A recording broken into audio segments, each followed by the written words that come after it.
Hello les gens, cette semaine on part sur un duo de verrines.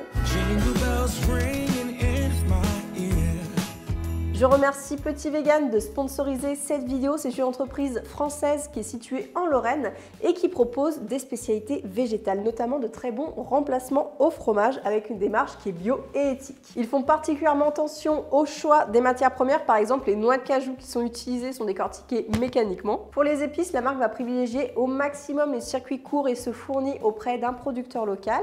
Le sel utilisé est du sel de Guérande, non raffiné, non traité, et il purifie l'eau. Ils sont parfaits. Et petit point important, les produits sont tout bonnement délicieux. Et aujourd'hui, je les sors tout juste du frigo, je vais travailler autour de La Bonne Foi et La Nouvelle Mère. Ce sont deux magnifiques créations de Marie-Sophie Elle, qui est une chef spécialisée en raw food, et Petit Vegan les produits afin de les commercialiser. Marie-Sophie Elle est talentueuse, elle est pleine d'entrain et c'est passionnant de l'écouter. Elle adore les légumes, donc elle vous transmet sa passion. J'ai découvert il y a quelques années son rosotto, qui est un risotto cru. C'est étonnant et c'est franchement délicieux. Salut Marion, salut à toute ta communauté de végans gourmands. Je suis très heureuse, je te remercie, toi particulièrement, ma petite Okara, de célébrer cette nouvelle mère. Et puis j'espère qu'en cette nouvelle année, pour tous ceux qui ne peuvent pas aller au restaurant, qu'on pourra se faire livrer des belles et bonnes choses directement sur sa table pour passer de joyeuses fêtes. Je vous souhaite à tous de très joyeuses fêtes, à tous les végans, comme dit Marion. Salut. La Bonne Foi, c'est une terrine végétale qui est bio et qui remplace le foie gras. Elle a d'ailleurs reçu 2 prix, le Trophée de l'agroalimentaire en 2019 et le prix PETA. C'est une des meilleures alternatives végétales qui existent au foie gras sur le marché. Pour vous la décrire, elle a sa propre identité et elle est plutôt corsée en goût. On sent bien le miso, on sent bien le caractère du vin et elle est extrêmement fondante en bouche. Ça, c'est original par rapport aux autres produits qu'on peut trouver ailleurs. La nouveauté de cette année, c'est la Nouvelle Mère, qui sont des rillettes végétales qui remplacent le saumon gravlax.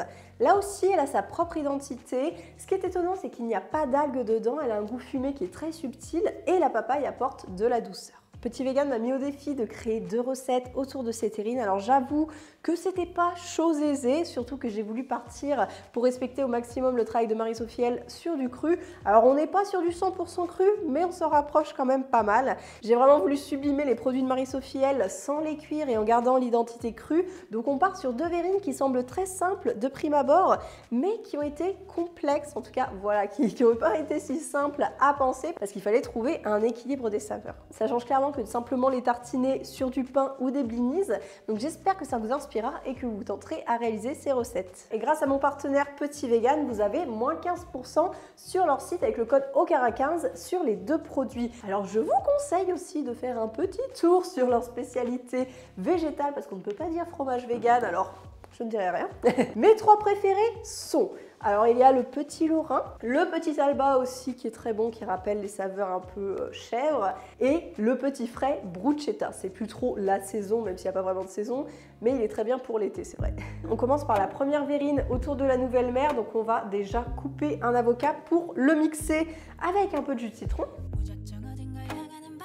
Alors là, je vous conseille de peser la chair d'avocat, c'est plus simple que de peser l'avocat entier avec le noyau. Allez, c'est fait. Pour pas que ça s'oxyde et aussi pour l'acidité, on va presser le jus d'un citron, une petite pincée de sel et on va mixer tout ça à l'aide d'un mixeur plongeant. C'est ce qu'il y a de mieux parce que c'est pas non plus une grosse quantité. C'est parti. Je vous conseille quand même de faire les préparations au dernier moment, alors sauf le petit crumble d'amandes, ça c'est pas nécessaire, mais l'avocat, même si on a mis du jus de citron, ça peut quand même s'oxyder. Donc là, dans un blender, on va mettre des amandes avec des algues en paillettes et de la fleur de sel un petit peu pour faire comme un gomasio d'algues, mais à base d'amandes, ça change. On détaille maintenant les légumes avec de la carotte et du fenouil, il faut que ça soit très fin.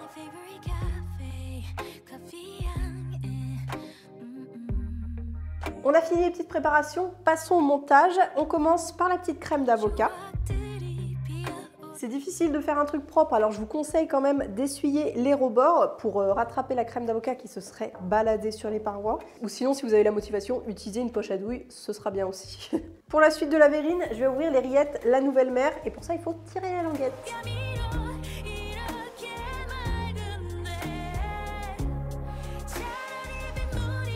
J'ajoute dessus pour la fraîcheur une belle noix de yaourt végétal.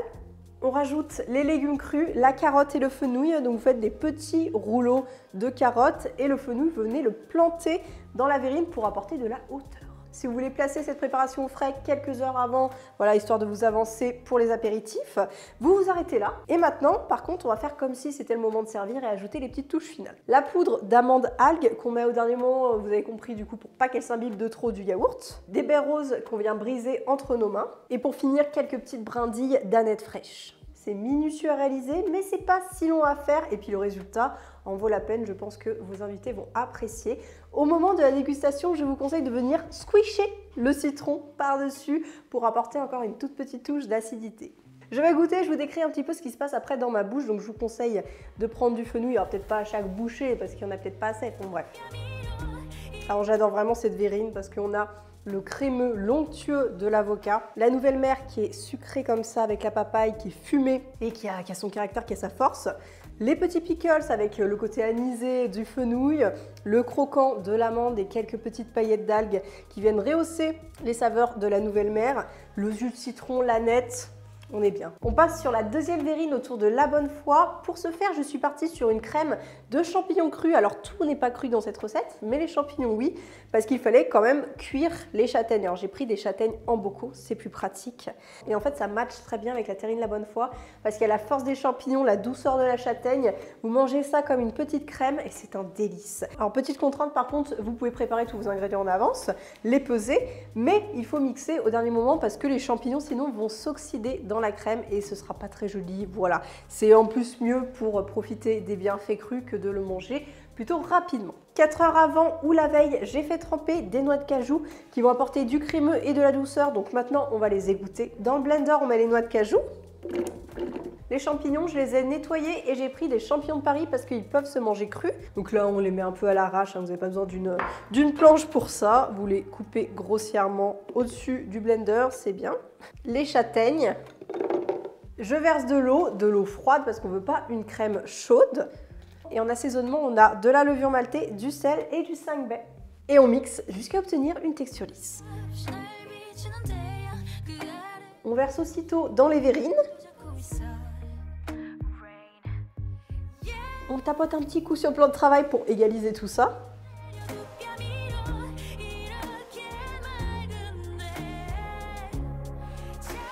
Pour le visuel, j'utilise une cuillère parisienne. Comme ça, je viens placer des demi-sphères dans chaque verrine. Alors, vous en mettez 2 pour que quand même on sente bien le produit.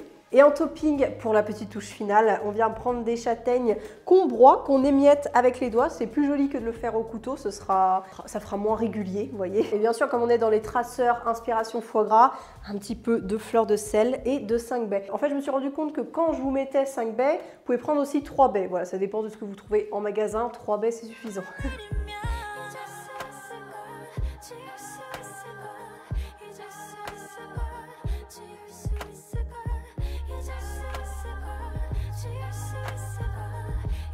Cette deuxième verrine est dans un autre style, mais alors elle est vraiment aussi délicieuse. On a le goût fort du champignon, enfin qui est présent, mais qui est adouci grâce à la châtaigne, à la noix de cajou et rehaussé par les notes de poivre. Bien sûr, la bonne foi a totalement sa place dans cette verrine, c'est la star même, j'ai envie de dire, parce que quand vous tombez dessus, vous avez l'impression d'avoir un insert, et là c'est fondant en bouche. Il y a le caractère de la bonne foi avec le miso et tout, le petit topping qui fait plaisir par-dessus quand vous tombez sur une fleur de sel et vous m'en direz des nouvelles également. Cette vidéo est terminée, j'espère que tu te laisseras tenter par ces 2 verrines. C'est vraiment une façon originale de consommer les produits de Marie-Sophie Elle. J'en profite pour vous suggérer de me suivre sur Instagram, il y a un petit concours avec Petit Vegan qui se trame, donc tu ne veux pas passer à côté de ça. Et avec cette douce musique, il ne me reste plus qu'à vous dire, pensez à vous abonner à Veriner. Et on se dit à bientôt pour de nouvelles aventures vegan.